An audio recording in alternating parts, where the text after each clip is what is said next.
Lions Rock Productions.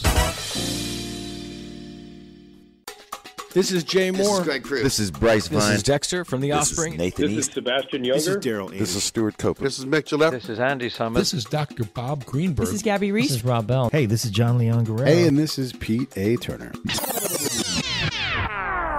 Hi, this is Nick Davis, the director of Ted Williams' Greatest Hitter Who Ever Lived, and you are listening to The Break It Down Show. And now, The Break It Down Show with John Leon Guerrero and Pete A. Turner. Yeah, this is awesome. We have Nick Davis on the show with us, and Nick has done a lot of things you probably have seen. He kind of tends towards sports in a lot of his work, but he has done a bunch of things. He's done a story on fencing and the tale of the Rockaways, blood work. Maybe you saw his story. Gosh, there's just so many of them. If you go to his IMDb page, you'll be amazed at all the different projects he's worked on over the years. So thank you for doing that. And then thank you for telling the Ted Williams story. And, big reveal, we've got Jim DeFelice co-hosting with me today, the author of West Like the best-selling West Like Lightning. And he's also been a guest a couple of times on the show. So, hey, Jim, thanks for doing this with us. Well, I was walking by the building, and this guy pushed me inside, and, what else? They said I have to do this podcast, or they won't let me out, so I'll just rock on. Yeah. Hey, Nick, so you're a Mets fan. Yes, I am. And you took this project on. Born and bred. Yeah, no choice. Mets and Jets? Well, I took this project. I'm a baseball fan. I am sort of a Jets fan, I guess, by blood, but I don't actually follow football, and in fact have almost nothing to say about football. Perfect. Yeah, but that's a New York connection there. That Queens, New York, yes, Mets, Jets. No, generation. So I definitely grew up as a Mets guy, and Jets and Knicks also, not Nets. I don't know anybody who's a Nets fan. But there was something about '69 and Seaver and Namath that was just amazing to have those two guys. And in fact, my best friend growing up, he was a Namath guy and I was a Seaver guy, and we would argue over who was better, and it was sort of apples and oranges. Ultimately, Seaver, of course, was better. Yeah, I'm a Mets fan. That did not stop me from taking on the Ted Williams project for even a moment, in part because, as I told my friends in Boston, when I would come to them and say, I'm doing this, but I'm a Mets fan, 1986 notwithstanding, the enemy of my enemy is my friend. Yes. So Mets fans and Red Sox fans have quite a lot in common, and a lot of suffering for years and years and years, at least until 2004. So I took it on, and it was amazing. It's been great. So how did that all come about, though? I mean, when you say you took it on, was it something that you had originally suggested, or or were you just out to antagonize Yankee fans? I mean, I thought, what is going to make my Yankee fans really, really upset? American Masters is the PBS long-running series that does profiles, and they had never done actually a baseball player before, and they've only done, I think, one or maybe two previous athletes, both female athletes, actually, Billie Jean King and Althea Gibson. They came to me and said, someone had come to them with an idea and a teeny bit of starter money on doing Ted Williams, and would I be interested? And I jumped at the chance because Ted had always sort of loomed as a larger-than-life, fascinating figure. And I just thought, what an interesting story he must have. I always sort of had that kind of, I don't know about you guys, but like as a baseball fan, you kind of know, Ted Williams is a jerk. Is this a podcast? Can we curse? You can curse if you need to. Okay. You grow up thinking Ted Williams is an asshole.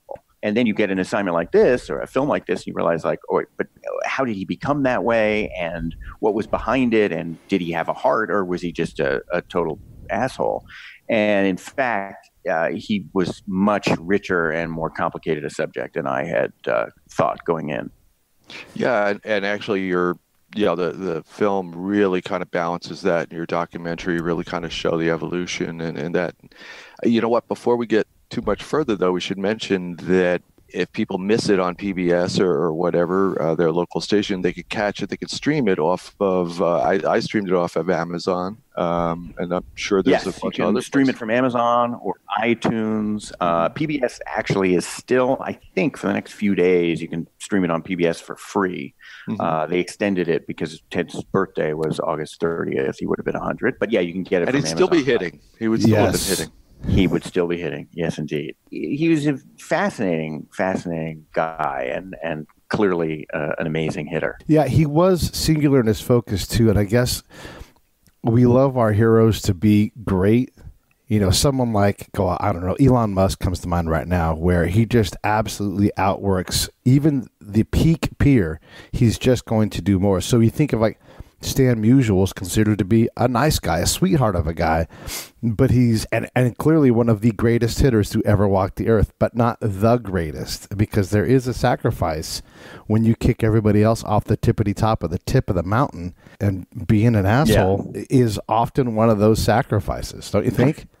Well, but Nick points this out in the documentary, in talking about DiMaggio, and he doesn't really do a lot of contrast and comparing, but he does have enough of it, especially, which is surprising for a Mets fan, is actually condescending to show Joe DiMaggio. But that was really good contrast, and maybe Nick, you talk a little bit about why that was, why that's important. Well, I think one of the interesting things is, the image that Ted presented was, I am who I am. I'm a guileless guy. I care only about hitting, and what you see is what you get.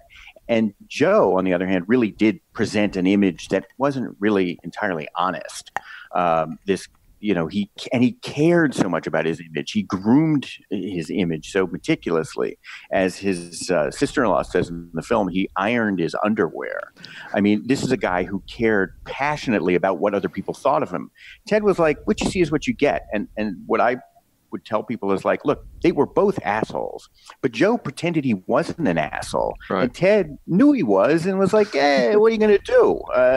Shut up, throw the ball, And so there'd be a 4-letter word or 2 or 3 in there. What he said, 2 or 3. Yeah, no, he was an artistic swearer, as somebody said in the film. Like he could string together curse words you never heard of.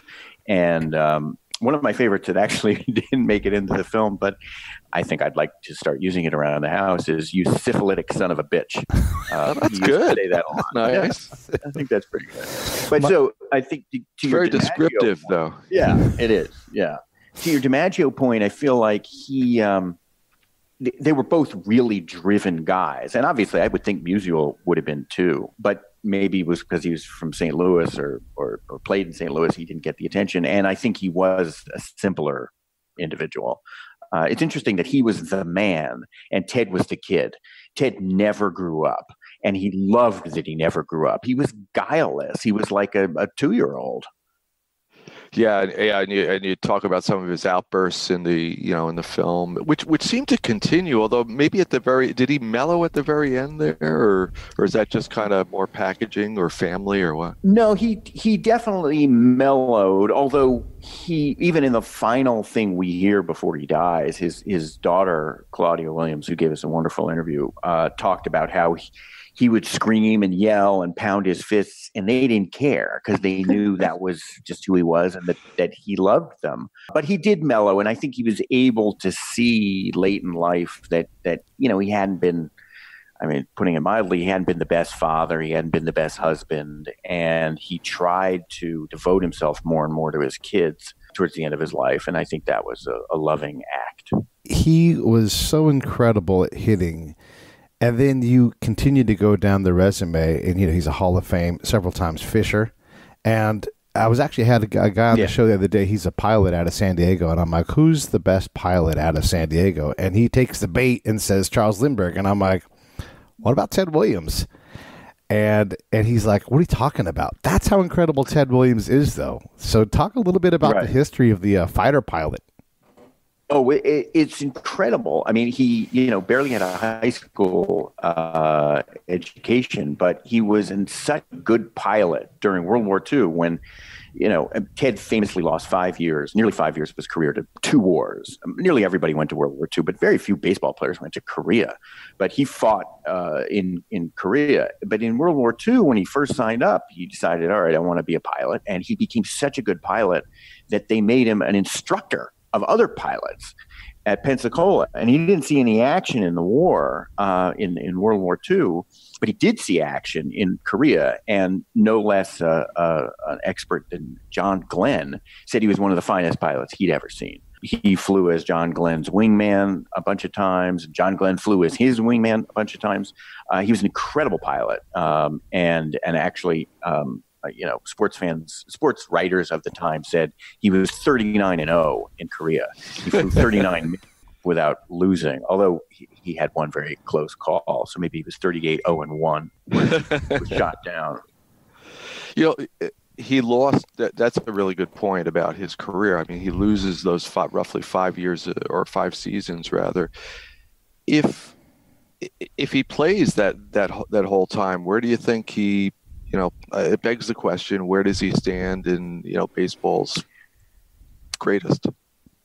Yeah, I think I don't know what more. I mean, obviously the numbers would have been greater. He would have had an RBI record that would have surpassed Ruth and would have made it more difficult for Aaron to finally catch him. Let's assume he stays at 344, or maybe since it's his peak, maybe his batting average ends up a little bit higher. He misses 5 years. He's averaging about 30 home runs a year, 150 plus 521 gets you to, 671.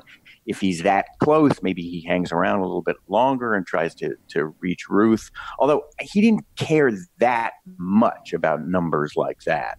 So I don't think he would have, if he thought his skills were diminishing, I think he would have retired. Mm-hmm. But on the other hand, I don't think it would have enhanced his legend anymore than going off and fighting in 2 wars did. Mm-hmm. And I think that as an American icon, an American hero, his legend is only enhanced by the fact that he fought in 2 wars and did make that unbelievable sacrifice in the prime of his career. I mean, you can't even imagine a player today losing 5 years before the age of 34 to wars. It's just incredible. And he wasn't happy about it either. No. And that was a surprise to me. I mean, I always had this idea of he went and fought in 2 wars, no problem. But in fact, he resisted going to World War II. He didn't want to. He received some sort of quiet criticism from fans during the 42 season. A lot of players were signing up during the 42 season, but he was not Bob Feller signing up on December 8th, 1941. He thought, well, but I got to take care of my mom, and I want to earn money. I want to hit. But he did finally strike a deal with the Navy where he would enlist if they let him finish the season. They did, and so he won the Triple Crown and then went off to fight in the war. And then he resisted it in Korea. He had made a kind of somewhat lazy decision not to leave the Marines, because if he stayed as an enlisted man, he would get a little bit of money, and there was some sort of press. He would say, I'm Ted Williams, joined the Marines in 1947, 48, 49.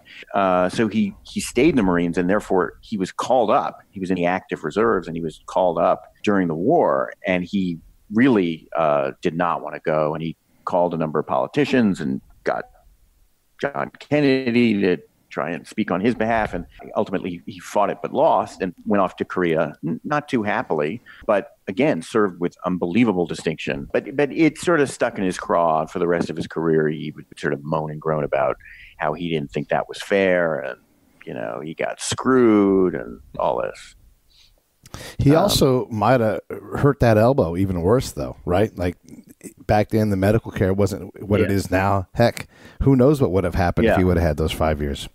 Yeah, that's right. Yeah, no, he banged his elbow during an All-Star game, running into a fence. I think it was 51 in the 51 All-Star game, and his elbow swelled up, and he missed most of the rest of that season. He was not the Iron Horse. And unlike DiMaggio, who famously said, there may be somebody out there who's never seen Joe DiMaggio play, so I have to play my hardest. It's like Ted's like, I'm not going to run that hard after this ball in the corner, it's going to be a double. And, you know, if I take too much time, it'll be a triple. Big deal. You know, so I don't know. I came to love him. I found him so charmingly honest and open about who he was, faults and all. I mean, he knew, you know, he said at the end of his life, as a husband and a father, I struck out, you know. Mm-hmm. He was nobody's fool, but he was also just really honest. It was easy guy to like from a distance, but I guess if you're that close and maybe the target of one of his outbursts, things might get a little dicey. Did he have a lot of? Yeah, he was terrifying. I mean, he could be very, very terrifying, even to his friends. And like if he, you know, you said before, Pete, that he was a fisherman. He was a great fisherman. He's in 2 Fishermen's Halls of Fame, but he was not easy to go fishing with. I mean, like if the 3 of us went fishing, I don't know you guys well, but I'm assuming it would be pleasant, and we'd sit and put our, you know, rods. Well, you guys would be fishing, and I'd be drinking a beer. So, you know, I'd probably be drinking a beer too while Nick did all the fishing. Yeah, I don't know. It seems like that's my idea of fishing too. But with Ted, it was like, you're doing it wrong, and he would just yell and scream at poor Bobby Dorr or whichever Red Sox you know, guy he'd gotten to come with him, and it was not fun for anybody else to go fishing with this unbelievable perfectionist. I mean, that's the word that comes up again and again. You know, he sought perfection in everything, in hitting, in fishing, in flying. And he wanted, whatever he did, he wanted to be the best, and he wanted to do it absolutely better than it had ever been done before. Now, we know from the Ted Williams biography and the different accounts of him, he was just ravenous for knowledge from like Rogers Hornsby and the guys that came before him. Did he approach fishing in the same way? Was he just absolutely squeezing every bit of fishing knowledge out of the guys that were 20 years ahead of him? Yes, although fishing is such a more solitary thing that I think he was more of a self-taught autodidact, you know, and would sort of notice what worked for him, and he kept meticulous notes, you know, of what he used as bait and what the fly was and when they were biting and when they weren't, and he had this log that he wrote everything down in for fishing. And really, really did study. And we talked to one of his fishing buddies, Stu Apte, never sure how to pronounce it, and who was a guy who became a Hall of Fame fisherman himself. And one of the reasons they got along so well is Stu Apte met him when he was just a college kid, and Ted was down there in 47 or 48. During the off season, they started hanging out together and fishing together. And Stu Apte never knew who he was. He never heard of Ted Williams. He wasn't a baseball fan. He was just this big, tall, lanky guy who was asking him where the best snook was. And so they started fishing together for 3 days. And then his mother came into Stu Apte about a week later and says, "There's some clown on the phone for you." Says his name is Ted Williams. He wants to go fishing with you. You're not fishing with Ted Williams. And Apte said, "Oh, Williams. Maybe that's what his name was. I'm not sure. Yeah, let me see. Maybe it's that tall guy."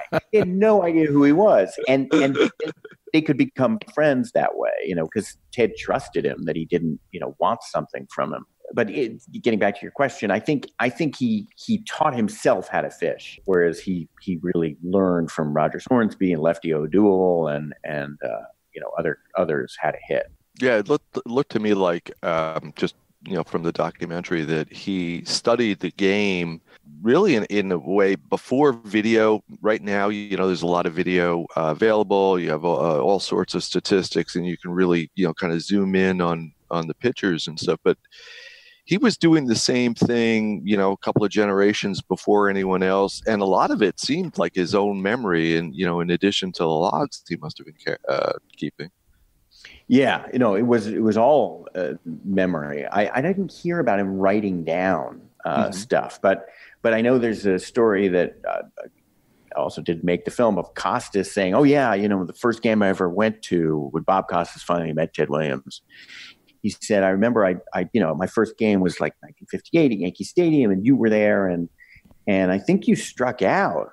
And And it was really shocking because Ted Williams never struck out. And Williams was like, yeah, and he named the pitcher, I can't remember who it was, he threw me a slider low and away and never saw it coming. And it was like, what? You remember this from 35 years ago? It was crazy, but he had at bats stored up in his memory bank and he just remembered everything. Were you able to get to Fred Calgary, the guy who pitched the end of the 406 season? He was the last guy out there. He's still alive. He's 99 years old.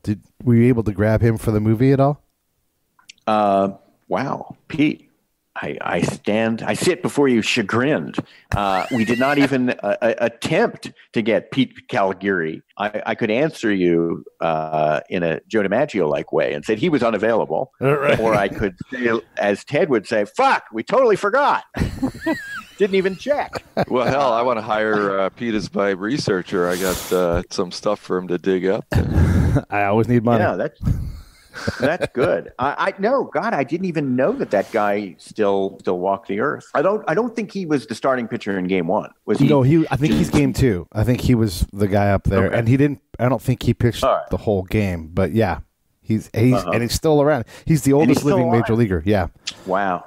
But you know who they did get, and it was great, was the the season, and you tell it so well in a documentary, and I don't want to give everything away, but when it comes down to the last day of the season, that famous season, when we all know what he's going to hit, and he has a choice of sitting down and taking the asterisk in his mind, or just going up there and doing it. Again, the way that it's described in the film is so good that I won't give it away. But thank you. But I viewed this in many ways as like, okay, so this is a film where baseball fans are going to know a lot of this. Right, sure. They're going to know that in 1941 he hit 406, and they're going to know probably that he had a chance to sit out, but he said, no, I'm not going to sit out. I'm going to play, and then he goes 6 for 8. So a lot of it is I hope it's in the telling. And then there are some, interesting surprises about his background, his mother, his father, all that stuff. But we made it knowing that a lot of the story, it's almost like Stations of the Cross. Like, you got to hit last game of 41.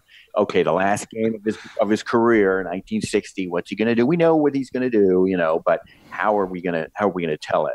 It's all how you mix the incense as you go through the Stations of the Cross. That's exactly. So who is it for then? I mean, it's obviously. I mean, is it for fans who know a lot about him? Is it? It's for. Well, I mean, quite literally, it's for anyone. It's for American Masters, and they don't have a sports audience.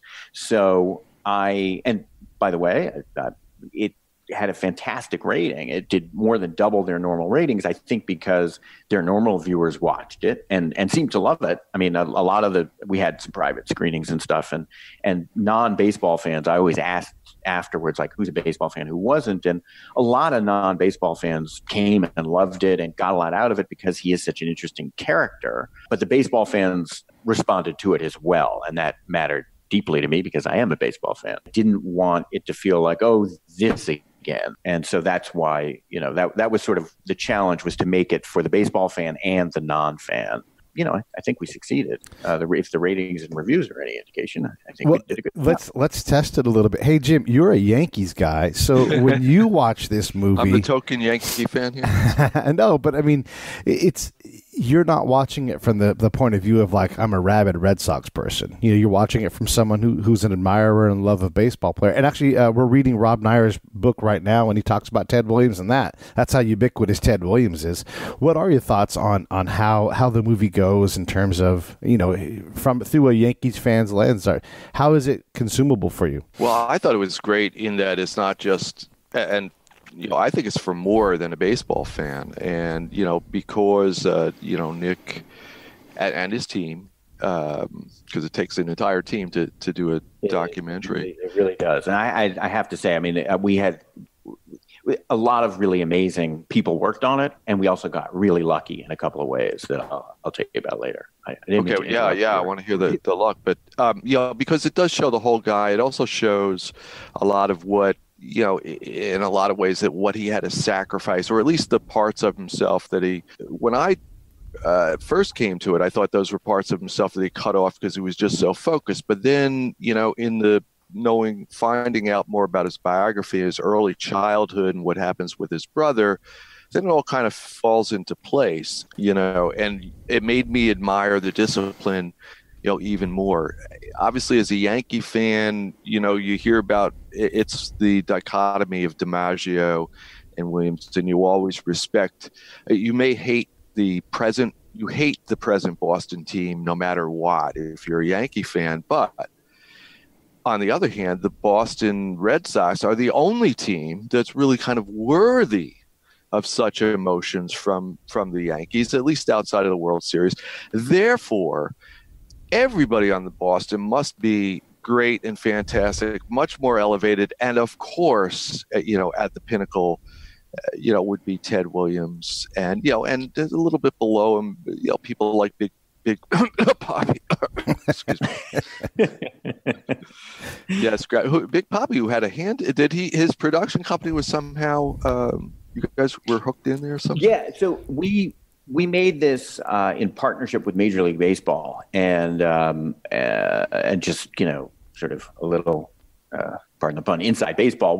The deal we had with Major League Baseball was they were going to help us in all kinds of ways, and they did. We had paid a flat fee for all the footage that they were able to give us.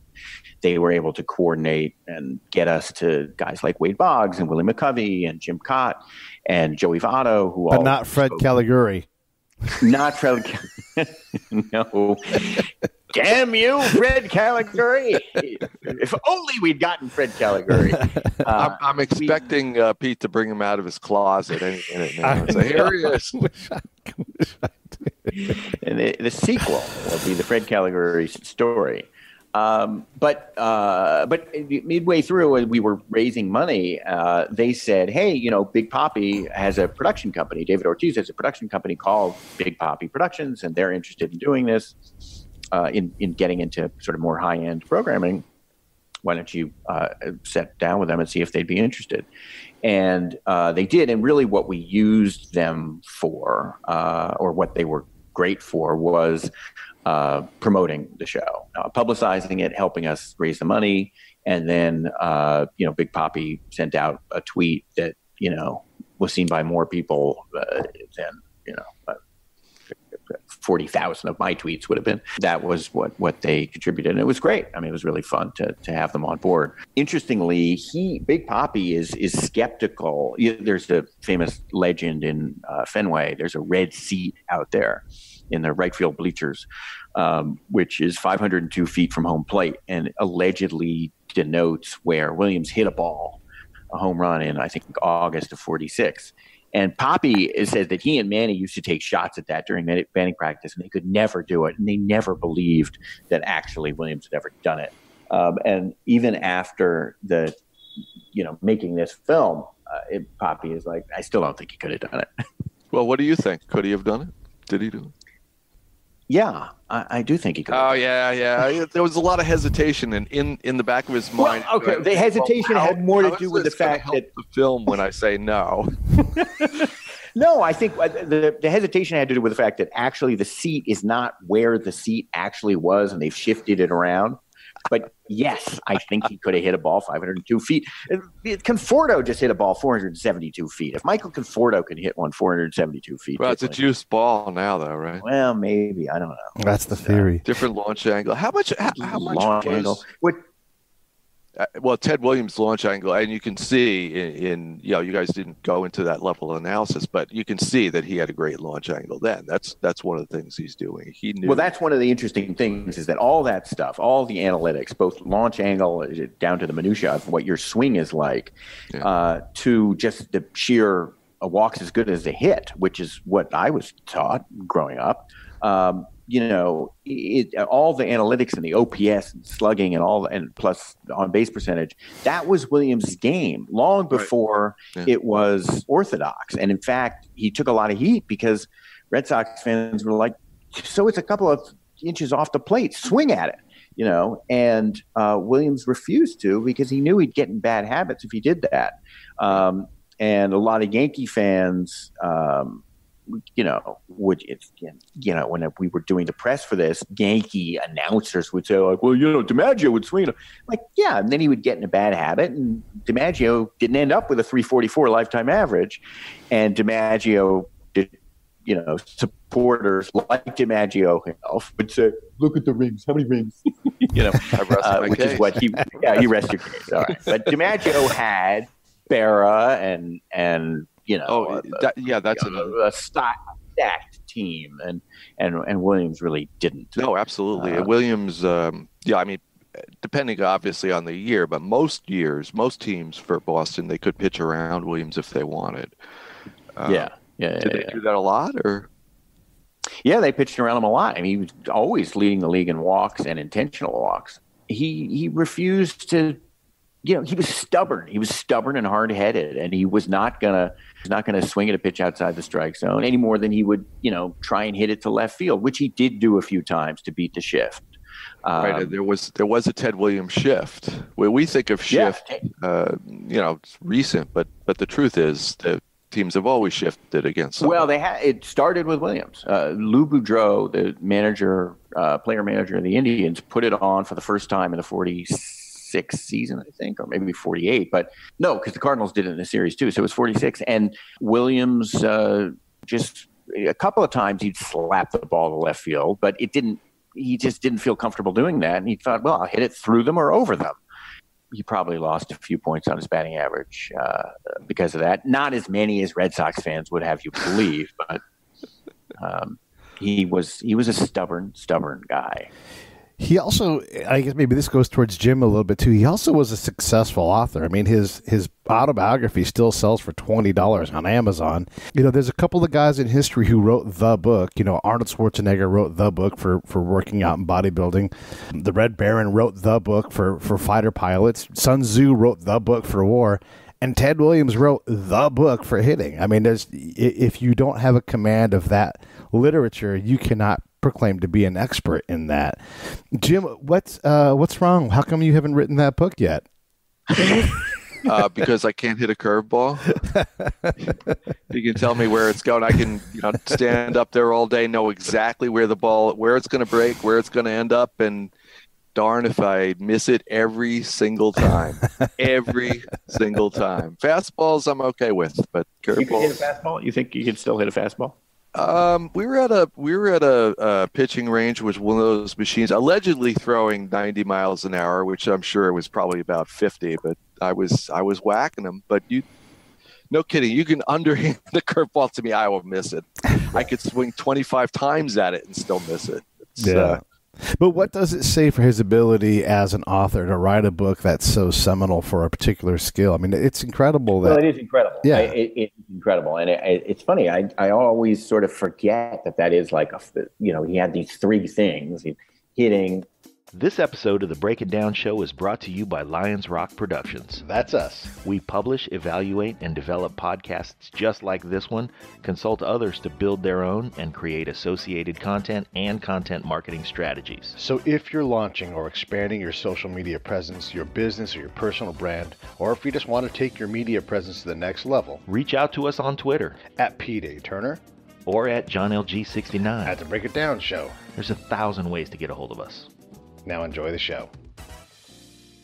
He had these three things: hitting, fishing, flying. But it's true that he did write the book on hitting with John Underwood. I mean, he had help, but yeah, and he was so far ahead of his time. But you saw the way, or if you've seen the film, which is available on DVD and streaming through Amazon and iTunes, if you see the film, you'll see Joey Votto has a copy of The Science of Hitting. Joey Votto, one of the great hitters of today, and Wade Boggs both swear by The Science of Hitting. And, Boggs, I don't know what his lifetime batting average ended up being, but somewhere in the 320s probably. And these guys, really worshipped that book. And it's a very good book if you're interested in hitting. And it's a book that every young hitter should have. And I think that, kind of one of the reasons, or maybe the proof of its validity or whatever, is that, we've finally gotten to the point where, a lot of the analysis is kind of catching up with what he was doing, at the time. You can see the book even being used at the little league level, right alongside now with the advanced video that's showing what the kids are doing and stuff.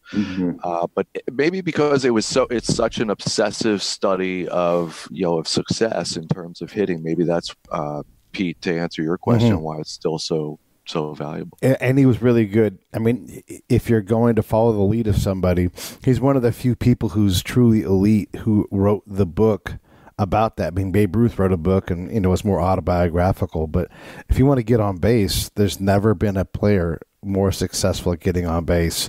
And then I think he's the second highest slugging percentage for his career. So not only did he get on base more than anybody ever, or at least more frequently, he also hit the bejesus out of the ball more. So take that, Yankee fans. He knew what he was doing.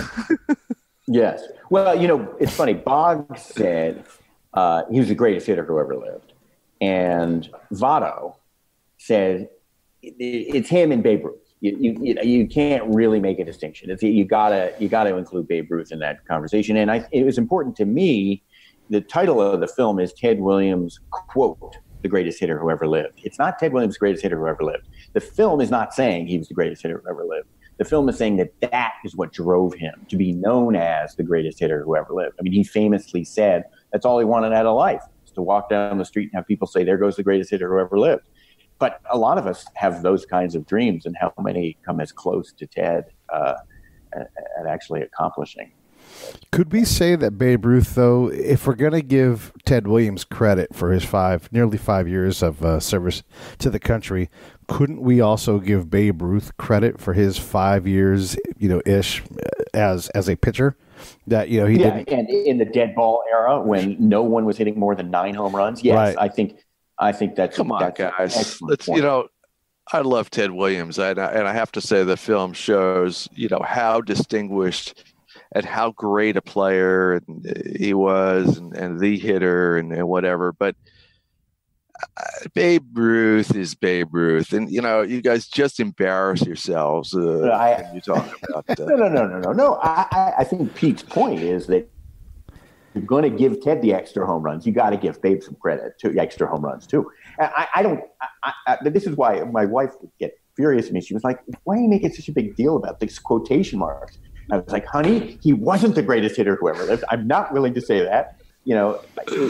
I think there's Babe. I think Babe is like baseball Jesus. Like you don't. But just the fact that Ted's in the conversation is kind of there's nobody like Babe Ruth. Yeah, no. It took you two and a half years to do this, Nick. Take us, what all is involved in, if we can have a little inside baseball on documentaries here. I mean, from one perspective, 2.5 years to working on a project is a huge amount of time, and yet from another perspective, it's pretty to see the finished product. It's like, wow, this only took them 2.5 years to pull together. Yeah, I think so. It's 2.5 years start to finish. It was at the 2015 World Series, the Friday of Game 3, the Syndergaard. I don't know, not that you guys have memorized what happened in the 2015 World Series, but the Mets were involved. Friday of the 2015 World Series, Game 3, I got a call from Michael Cantor, the head of American Masters. He said, "Are you interested in Ted Williams? We're thinking of doing Ted Williams. Can you meet on Monday with a man named Al Tapper, who's from Mass, and he's going to put up some of the money, and he's interested in doing this?" And I said, "Yes, of course, I'd be happy. Oh my God, that sounds great." A couple hours later, Michael Cantor, who is now my best friend, calls back and says, "By the way, tickets fell in my lap for Game 5 of the World Series on Sunday night. Do you want to go?" Michael's a Mets fan. I'm a Mets fan. I said, "Jesus, Michael, I love you. Keep calling me." Yes.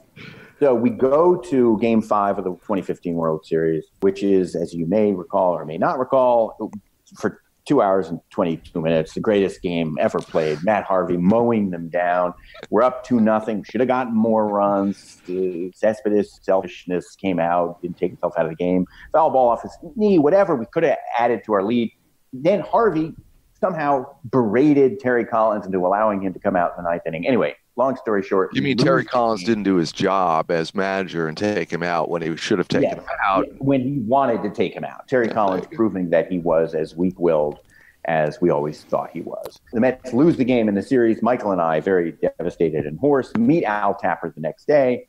And Al described growing up in Worcester, Mass. in the 40s and 50s and having worshipped Ted Williams in a way that, I worshipped Tom Seaver, but not like this. And Ted did have this incredible, larger-than-life, godlike quality to the fans in New England in the 40s and 50s.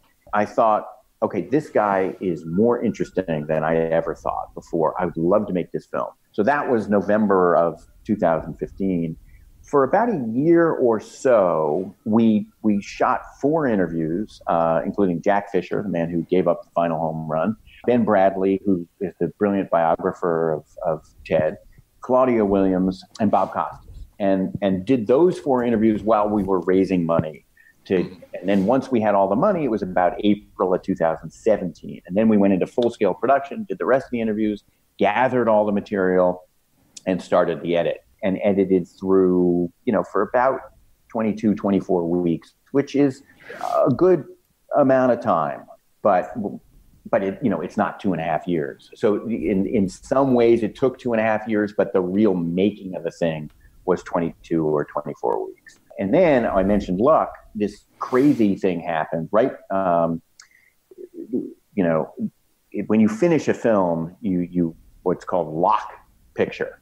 Right? You lock the picture and then you take it into an online and do all the finishing stuff, and for a very expensive process where you colorize it and fix all the color and do the final sound mix and everything. And on the Thursday before the Friday when we locked, I got an email out of the blue from a man named Bill Murphy in Massachusetts who was 78 years old. And he said, "Oh, I heard about your documentary. I was an art student in Boston in 1960 in September, and I took my 8mm camera color footage out to Fenway Park on the last game of Ted Williams' career, and I shot all this footage that no one's ever seen before, and it's color footage of his final home run. Would this be of interest to you?" What? No, not at all. No. Exactly. Hang up. No, right. Stop. No, we're nearly finished. Where were you 6 months ago? We locked the picture already. Right. Well, we hadn't. We did have a day and a half left. But I got on the phone with a guy, and it was incredible. And his footage makes that final sequence. I mean, it's color footage. And he had the foresight, being an art student, to walk around the stadium and get every at bat from a different angle. It was just an absolute godsend. Pushed the schedule for the finishing back because we weren't airing until July. Got the footage in and re-edited that final sequence. And so that was the end of the 2.5 years, was this incredible stroke of kismet coming out of nowhere. Things like that just kind of kept happening, actually. It was really, really, I have to say, I mean, as a huge baseball fan, it was a dream project from start to finish. And I am so happy that it's out there in the world now for people to see. You get to the end of the film, you do have to account for some of the weirdness that happens at the end of Ted's life. There's the beauty, of course, of 1999 on the All-Star game, and "Where's Gwynn?" He's yelling on the mound, and Tony's like, I'm right here, and just that moment where all the players just the fans are gone at that moment. They're all there with Ted, and it's his last, it's really his last thing on the stage.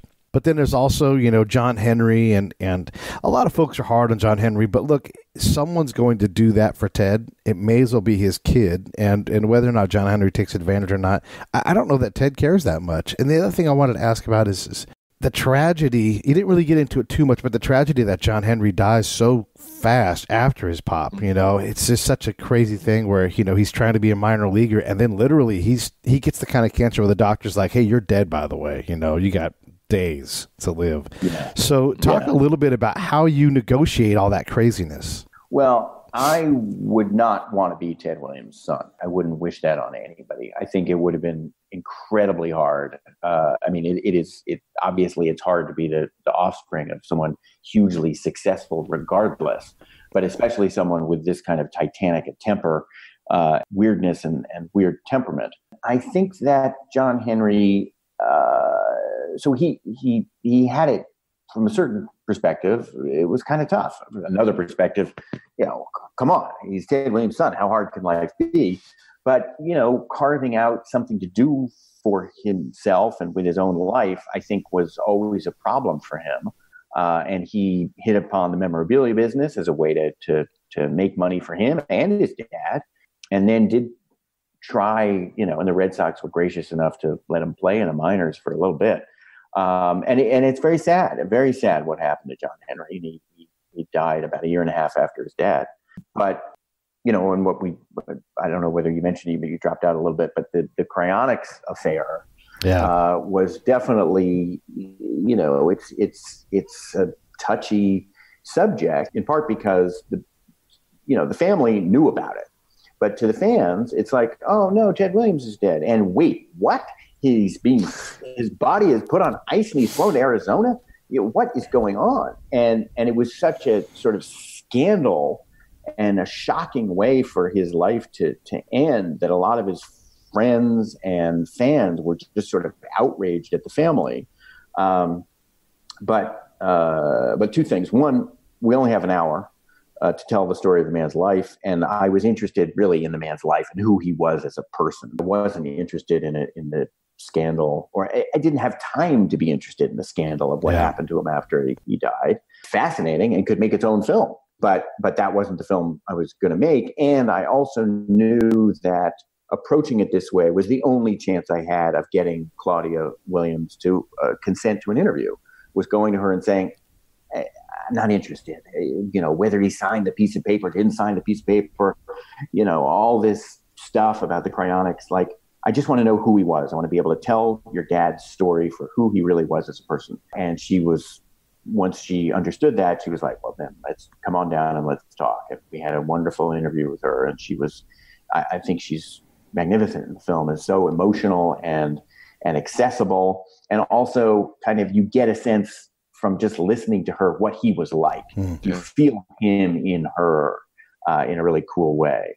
Yeah, I mean, my heart goes out to her and to John Henry. Did it take a while to get her to agree to be interviewed, or what was? Yeah, it took some doing.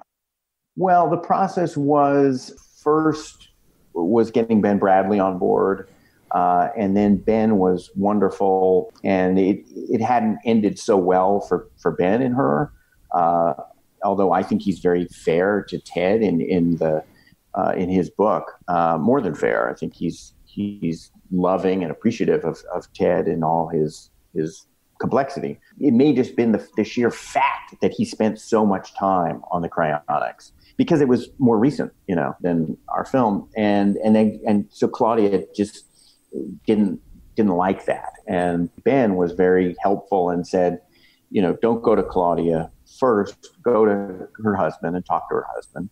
So I went to Eric Abel, his son-in-law, who had been a lawyer for Ted, and talked a lot to him and said, here's our approach, how best to approach her. And he helped. And then they all saw what we were doing and that we came in peace, just wanted to tell the guy's story. And she, in the end, was very, very gracious and wonderful and gave us a lot of time. And then Eric has been very appreciative. Eric, the son-in-law, has been very appreciative of the film itself. I want to point out that you can buy The Science of Hitting, Ted Williams' book, for $268 on Amazon. That's how impactful this man's life is. And yeah, the end is very crazy. It's you think it's the end with the home run in 60, but then it's not, because he got that great moment in 99 and he's a manager of the Rangers and all this, and it just kept being this incredible body of work throughout his life. It's so fantastic. And you guys want to find out more about Nick, you can go to Nick Davis Nick Davis Productions on Facebook.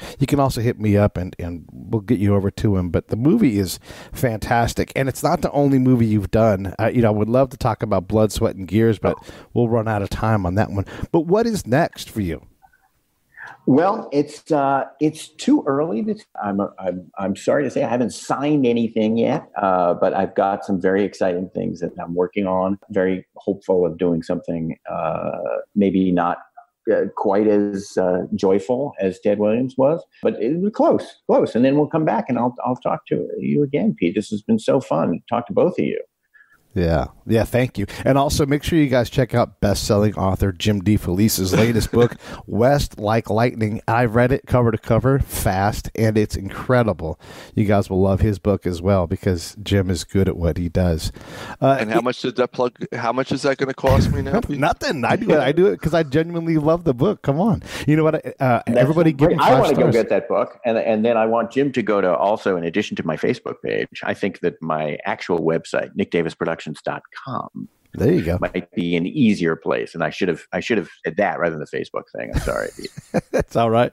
So yeah, make sure you guys go to nickdavisproductions.com and you can look him up on IMDb. As long as you guys are looking him up and looking at his movies, that's the main thing because what you create is incredible.